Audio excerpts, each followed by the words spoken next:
Hello guys, today I'm going to show you how to set up a master-slave relation between two MySQL databases. I'm going to use AWS LightSail as my environment. It just happened to be, it could be any virtual machine or anything. And I'm going to show you the scenario with the one master and one slave, but from there you can figure out the rest yourself pretty easily. And here we go, let's create an instance. I'm gonna create two instances, by the way. So I'm gonna stay to London, select Linux, and we're gonna go with LAMP stack.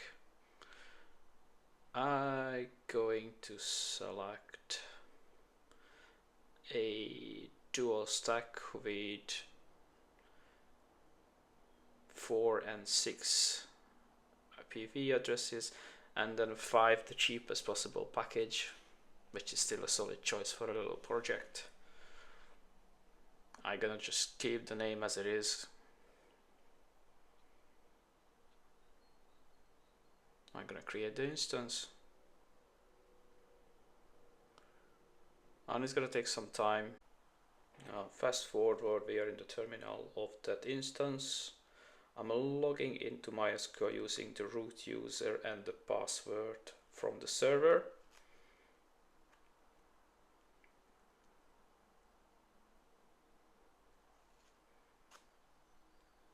Next, we're gonna check all the schemas.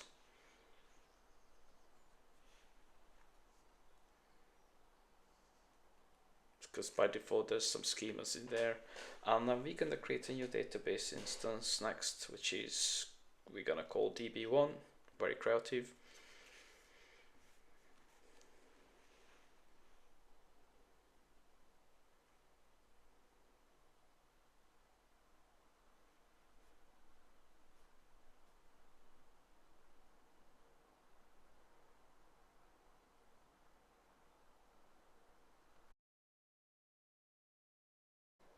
And quickly we're just gonna check the schema, just visually confirming it's there.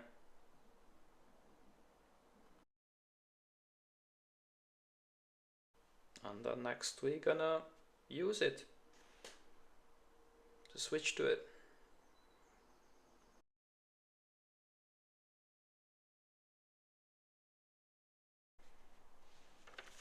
Now, let's try to create a table again. I forgot to add values. So we're gonna create a new table called demo, which gonna have only one field in it, name field. That's gonna be just like a short field. So we can see some data in there later on.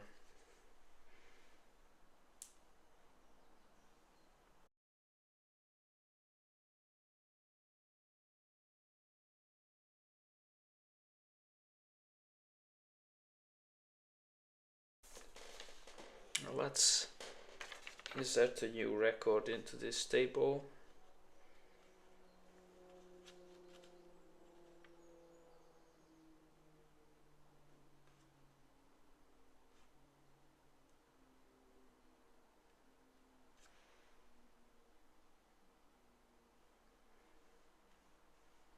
I'm just gonna shove the value UK in there.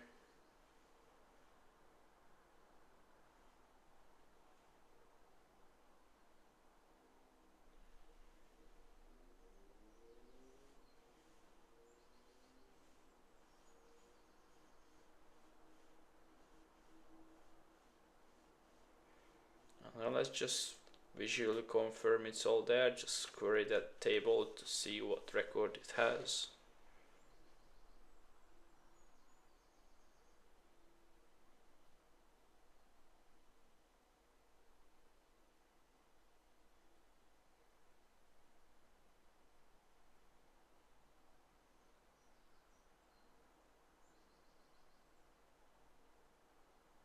And there we go. Now let's quit MySQL.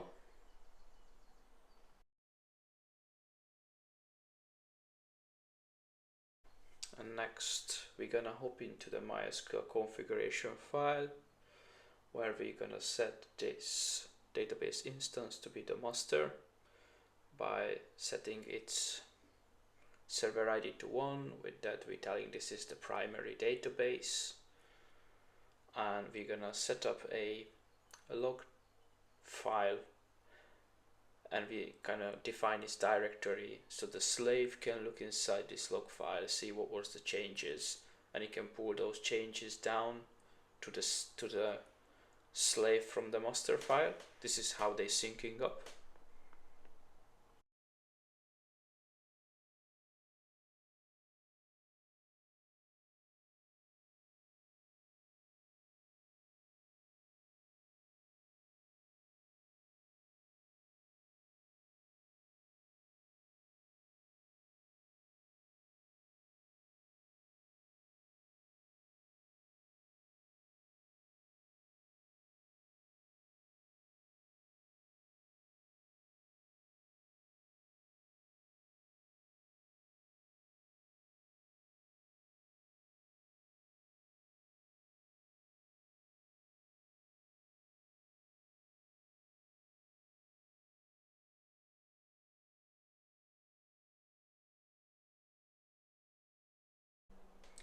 Now next we need to make sure our LightSail instance has a static IP in order to be stably connecting up two instances. So we're gonna go to networking tab and we're gonna set the IP static on this instance. Selecting the instance itself,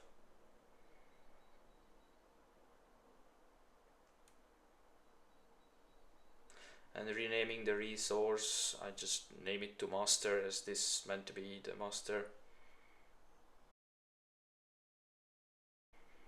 Now let's create the second instance, which is going to be our slave. We're going to select again Linux and a lump stack. Cheap option, as always, it's just an experiment, and then we just don't even change the name, create an instance. It's going to take a couple of seconds. It was quick this time, and it's going to be up and running soon.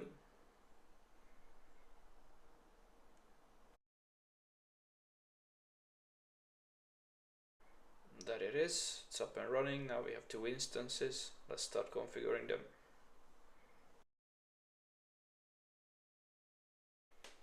Now let's log into the terminal on the second instance. Just see who's the user we signed in with, which is always going to be the same with this type of servers.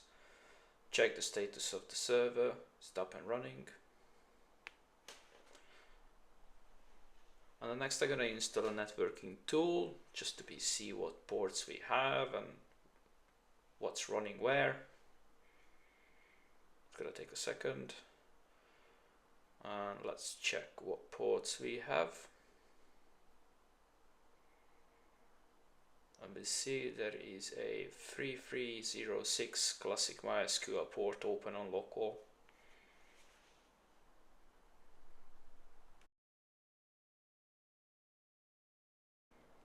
And now we need to make sure it has a static IP as well, just as the master does. So we're just gonna hop in the networking, create static IP, a new one next to the master, select the second instance, rename it. Let's create it, and we're gonna have a static IP for this one too. Let's hop back into the master server, and we're gonna log back into MySql, and we're gonna set a user and give it the right permissions and settings so it can pull from the binary logs on the master. I decided to change the password to a bit more simpler, just called rep as the user is. It's the same password as the same name, just for simplicity's sake.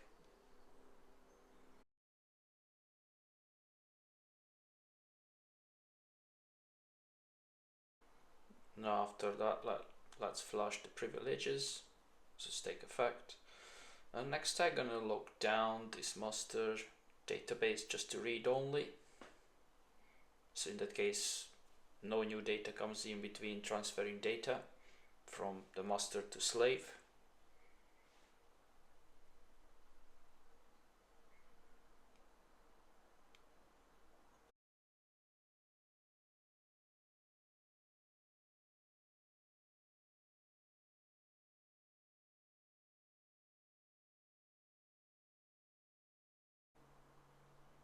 Now let's open up the two terminals side by side next, where I'm gonna have on the left the master and on the right the slave.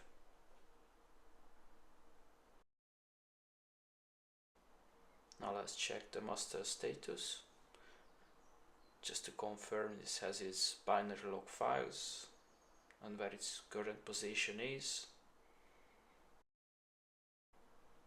Now let's create a copy of this database now. Just create a MySql dump so we can transfer that over to the slave to be updated to start with. The file is there, it's db1.sql, great, dump was successful. Now we need to transfer the files between the master and the slave. So what I'm gonna do, in a second I'm gonna download my SSH keys and I'm gonna add it to my max SSH. Just check it's there, yes it's there. I'm gonna quickly just move it to the right folder and then change its permissions to be a bit more strict so only I can read and write to it.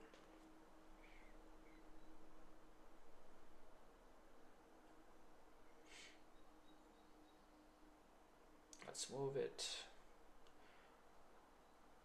check it's there, and then change its permission to be strict. And now we have the SSH keys, we can start moving files between the two instances. Now next I'm gonna use the SSH keys from my command line to copy the file from my master down to my download files, download folder, and then from there I'm gonna push it to the slave from the same folder. So we're gonna have the same copy of the MySql dump in both servers, the master and the slave, where from the slave we can use it to set up the server for the first time. So here I try to pull it down, I accept the fingerprint.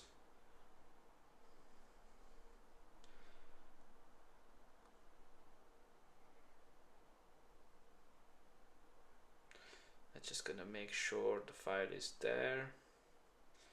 So let's check for the file in downloads folder.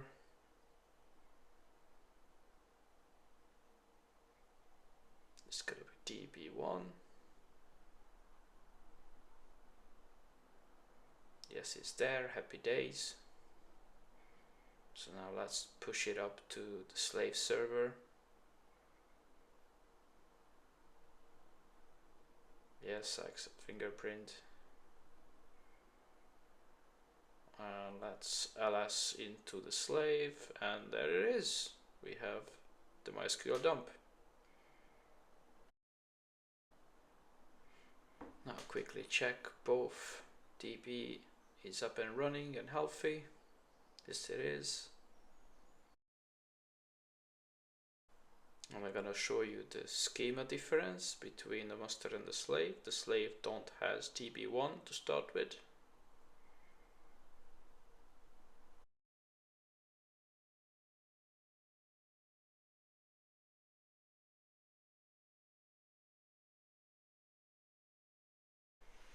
Now next, let's quit the database.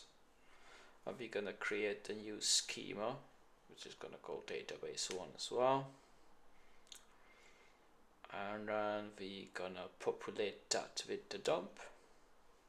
Put the next command. Yeah, it's done. And then let's log back in. And just to double check, it's all there. Show schemas, and there we go. Now let's use the database, the DB1, the new one just created, and just see if the records are in the table. Show the tables, we have the tables, just to be sure, yes, we do have. And then select everything from the table, just to see what we have. It should matching up with the master. And yes, it does. Let's quit. Now next we're gonna go into the MySQL config on the slave, and we're gonna set its server ID to 2. This has to be greater than the master. So because the master we set to 1, here I'm just gonna simply set it to 2. And I'll save the changes.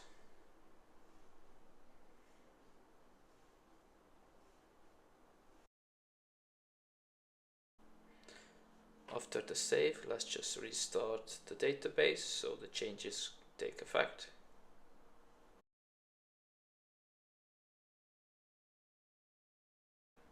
Now I'm gonna do a quick double check on the ports on the slave, just to be sure. Yeah, it's all good. Let's just double check the master status, just to see the file and the position. We're gonna need that too.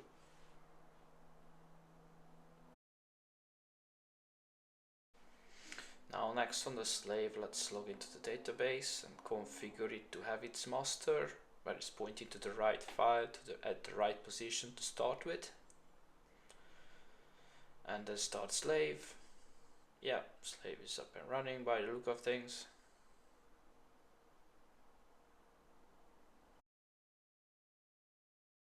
Now next we're gonna check on the slave database status, which can tell us a lot about what's going on.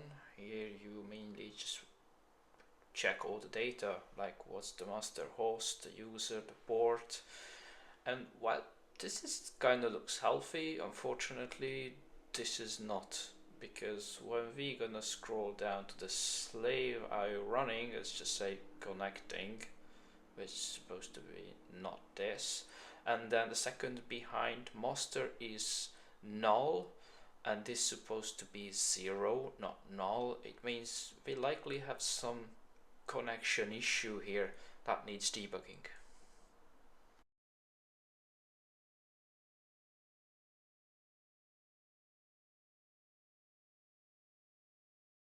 Before I start debugging, I just go back to the master anyway and remove the lock, so we can take on reads now. And I'll start debugging the problem, why we have this connectivity issue.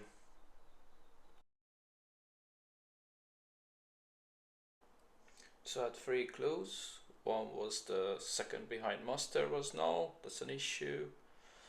And the connecting state is an issue. And based on that, I will start digging, and it's likely a network issue between the 2 instances.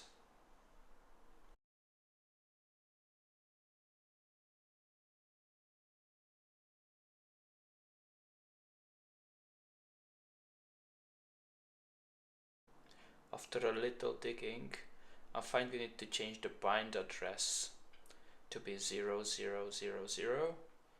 The reason why, then we tell to MySQL to listen to all network interfaces, not just the local. Let's check in the network. Yes, it is listening now.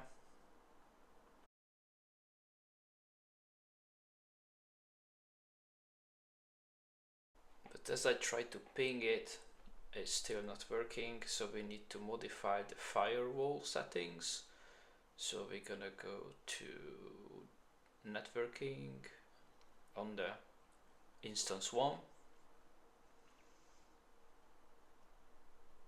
and we're gonna add a custom rule when we are allowing server 2, the slave, to be accessing server 1, the master, over the port of 3306.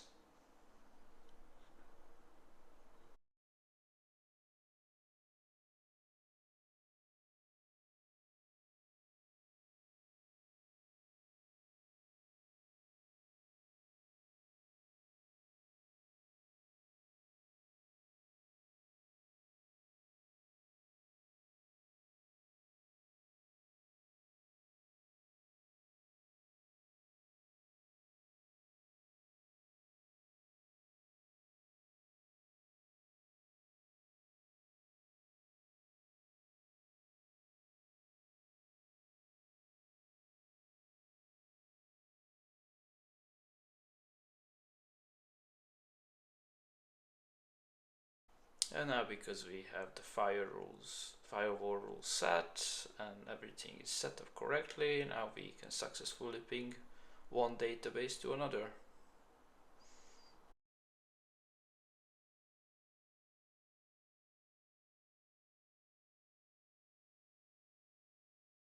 Now I'm gonna stop and then restart the slave database just to be sure, and then check its configuration, its status, its slave status, how it looks like.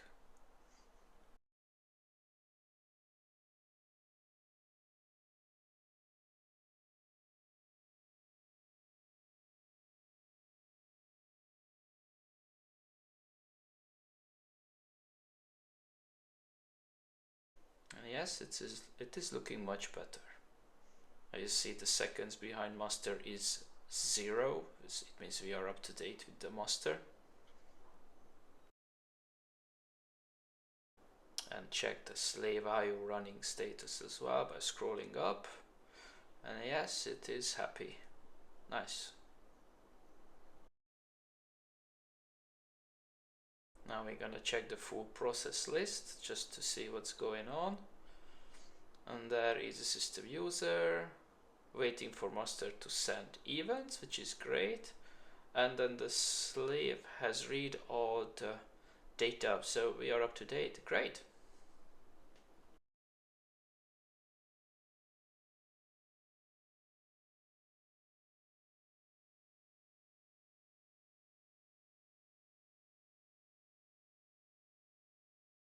Now, because it's all nicely connected now, we can add a new record to our master database, and to see the slave database getting updated. This is like a one-directional update only, where, as I said at the beginning of the video, we're gonna have like one-to-one scenario here.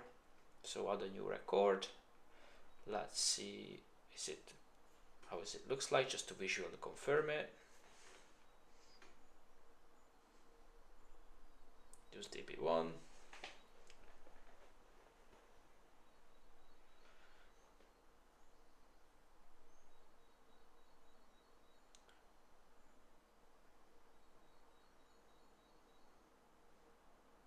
And there it is, we have 2 records now.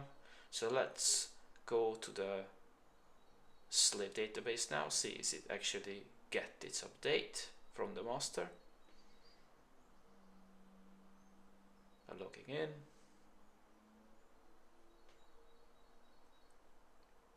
Using database 1. And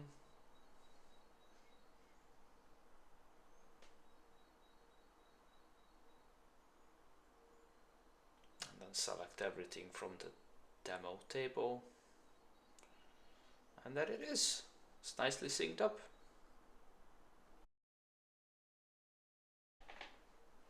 Now I'm all done here, so I'm just gonna go ahead and delete these LightSail instances because I don't need them anymore. It was just there for the presentation.